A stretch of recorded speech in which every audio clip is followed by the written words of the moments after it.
بسم اللہ الرحمن الرحیم۔ اصل زندگی وہی ہے جو یاد حق میں گزرے، اور جو اس کے علاوہ ہے وہ بمنزلہ موت ہے۔ وعدہ ایک طرح کا فرض ہے، کم بختی ہے اس کی جو وعدہ کر کے اس کے خلاف کرے۔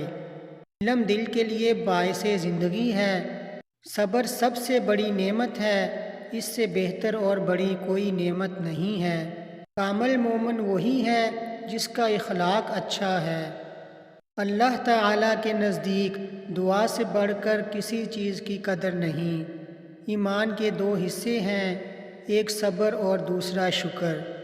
جس نے کسی ظالم کی مدد کی، اس نے گویا اللہ کے غضب کو اپنے سر لے لیا۔ کیا آپ نے نماز جیسی اہم عبادت جو 5 وقت فرض ہے باقاعدہ سیکھ لی ہے؟ اور اس کی فکر کیجیے۔ پہلے علم، پھر عمل، پھر اخلاص اور پھر عمل قلبی آتا ہے۔ حضور صلی اللہ علیہ وآلہ وسلم کے تمام کمالات لفظ ختم نبوت میں منحصر ہیں۔ عقل مند اپنے آپ کو پست کر کے بلندی، اور نادان اپنے آپ کو بڑھا کر ذلت اٹھاتا ہے۔ ادب بہترین کمالات اور خیرات افضل ترین عبادات سے ہے۔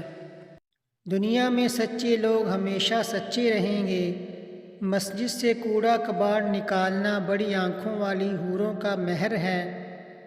نیک گمان کرنا عبادت میں داخل ہے۔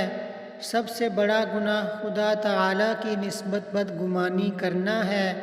سخی آدمی کا کھانا دوا، اور بخیل کا کھانا بیماری ہے۔ جو کچھ مجھ کو حاصل ہوا وہ سب نماز تہجد کی برکت سے حاصل ہوا۔ حقیقی علم ایک نور ہے جو اللہ انسان کے قلب میں ڈال دیتا ہے۔ اگر کسی پر بے جا غصہ نہیں کرو گے تو اللہ کے غصہ سے بچے رہو گے۔ اللہ حافظ۔